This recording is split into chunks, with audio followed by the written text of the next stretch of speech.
बैठा हूँ। आज मैं तुम्हारे भीतर जो तूफान मचा है उसी से संवाद करने आया हूँ। एक युवक मेरे पास आया। उसकी आंखों में आंसू नहीं थे, उसकी आंखों में शून्य था। उसने कहा, महाराज मुझे प्रेम हो गया था। ऐसा प्रेम जिसमें मैंने केवल आज नहीं सोचा था, मैंने आने वाला पूरा जीवन सोच लिया था। कहाँ विवाह होगा, कैसा घर होगा, कितने बच्चे होंगे, बुढ़ापे में कैसे साथ बैठेंगे, और फिर एक क्षण में सब समाप्त। वो चली गई, बिना शोर, बिना कारण, बिना स्पष्टीकरण। और ये जो युवक है, ये आज भी वही खड़ा है जहां से वो गई थी।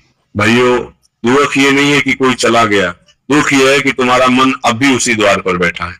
लोग कहते हैं समय मरहम है, पर जब घाव बहुत गहरा हो तो समय भी डर जाता है उसे छूने से। कोई कहता है स्वीकार कर लो, कोई कहता है आगे बढ़ो, कोई कहता है स्वयं पर ध्यान दो।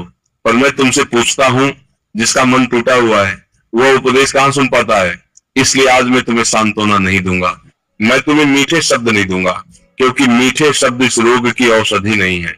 भाइयों, सच ये है, जिस व्यक्ति की पीड़ा से सामने वाले को कोई अंतर नहीं पड़ता, उसके लिए रोते रहना प्रेम नहीं है, वह करुणा नहीं है, वह आसक्ति है। और आसक्ति मनुष्य को भीतर से खोखला कर देती है। जिसने तुम्हें छोड़ा, उसने इसलिए नहीं छोड़ा कि तुम बहुत अच्छे थे, उसने छोड़ा क्योंकि तुम स्वयं को भूल बैठे थे। ये कटु है, पर यही सत्य है। जो स्वयं का सम्मान नहीं करता, दुनिया उसे रौंद देती है। अब ध्यान से सुनो, रोना शक्ति नहीं है, दिन रात उसी स्मृति में डूबे रहना साधना नहीं है, ये आत्म विनाश है। तुम कहते हो महाराज मन नहीं मानता। मन इसलिए नहीं मानता क्योंकि तुमने मन को नियंत्रण दे दिया है। महान संत एपिक्टेटस ने कहा था, मनुष्य बाहरी घटनाओं से नहीं, अपने विचारों से पीड़ित होता है। वो व्यक्ति जा चुका है, वो अध्याय समाप्त हो चुका है। अब यदि तुम बार बार उसी पृष्ठ को खोल रहे हो तो पीड़ा तुम्हारी अपनी रचना है। भाइयों, जिस दिन तुमने उस व्यक्ति को अपने मन से निकाल दिया, उस दिन वास्तविक मुक्ति आरंभ होगी। चित्र, संदेश, स्मृतियां सब हटाओ, जैसे कभी वह अस्तित्व में ही न था, क्योंकि अब वास्तव में वो तुम्हारे जीवन में है भी नहीं। और फिर जो बचता है उसे मैं कहता हूं पुनर्निर्माण, अपने शरीर का, अपने कर्म का, अपने लक्ष्य का। दुख को रोने में मत गंवाओ, दुख को ईंधन बनाओ। जिसने तुम्हें तोड़ा, उसी पीड़ा से स्वयं को गड्ढो। तुम्हारी उन्नति तुम्हारा उत्तर होगी, तुम्हारी शांति तुम्हारा प्रतिशोध होगी। महान दार्शनिक मार्कस ऑरेलियस ने कहा, जिसने तुम्हें चोट पहुंचाई उसके समान मत बनो। अकेलापन कमजोरी नहीं, अकेलापन शक्ति है। जब कोई विचलन नहीं होता, तभी जीवन की दिशा बदलती है। अंत में बस इतना कहूंगा, तुम उसे याद नहीं कर रहे, तुम अपनी कमजोरी को याद कर रहे हो।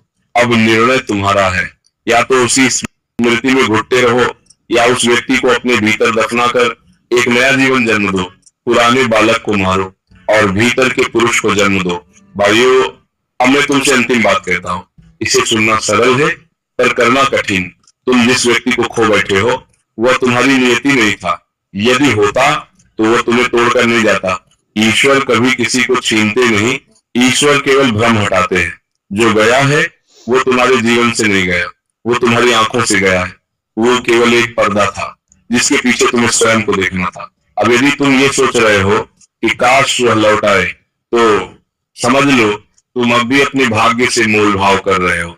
और जो व्यक्ति अपने भाग्य से मोल भाव करता है और जीवन में कभी स्थिर नहीं होता। भाइयों, जिस दिन तुमने स्वीकार कर लिया कि अब कोई नहीं आने वाला, उसी दिन तुम्हारे भीतर असली पुरुष जन्म लेगा। अब ना शिकायत होगी, न प्रश्न होगा, न आंसू होंगे, केवल कर्म होगा। तुम पूछते हो महाराज मन फिर भी उठता है। हाँ, उठेगा। मन स्वभाव से चंचल है, पर हर बार जब वो स्मृति की ओर भागे, तुम उसे कर्म की ओर मोड़ देना। शरीर को थकाओ, हाथों को व्यस्त रखो, मन को लक्ष्य दो। खाली मन पुरानी पीड़ा का घर बन जाता है। जिस दिन तुम्हारा दिन पूरा श्रम से भरा होगा, उस दिन रात को नींद बिना यादों की आएगी, और धीरे धीरे जिसे तुम आज जीवन समझ रहे हो, वह स्मृति एक दिन केवल धुंध बन जाएगी। याद रखो, तुम टूटे नहीं हो, तुम छाटे गए हो। ईश्वर ने तुम्हें कमजोर रिश्ते से निकालकर मजबूत जीवन की ओर मोड़ा है। अब पीछे मत देखो, क्योंकि पीछे केवल वो व्यक्ति नहीं है, पीछे तुम्हारी पुरानी कमजोरी है। और जो व्यक्ति अपनी कमजोरी से आगे निकल जाता है उसे संसार कोई हरा नहीं सकता। अब जाओ, शांत रहो, काम करो और स्वयं को इतना गहरा बना लो कि फिर कोई तुम्हें अधूरा छोड़कर जा ही न सके।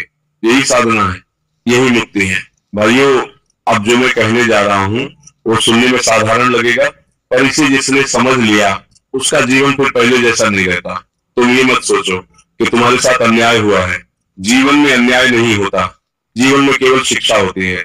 जिस व्यक्ति ने तुम्हें छोड़ा वो तुम्हें तोड़ने नहीं आया था, वो तुम्हें ये दिखाने आया था कि तुमने अपने आत्मसम्मान को किसके चरणों में रख दिया था। प्रेम जब तक स्वतंत्रता देता है तब तक पवित्र है, और जिस दिन प्रेम भय बन जाए वो चला जाएगा, वह नाराज हो जाएगा, वह दूर हो जाएगा। उस दिन समझ लो वह प्रेम नहीं आसक्ति बन चुका है, और आसक्ति आत्मा को जकड़ लेती है। भाइयों, जिसने तुम्हें छोड़ा वह तुम्हारा शत्रु नहीं है, शत्रु वह विचार है जो आज भी तुम्हें ये कह रहा है तू उसके बिना अधूरा है। ये सबसे बड़ा झूठ है। कोई भी मनुष्य किसी दूसरे मनुष्य के बिना अधूरा नहीं होता। अधूरापन केवल अपने आप से दूर होने का नाम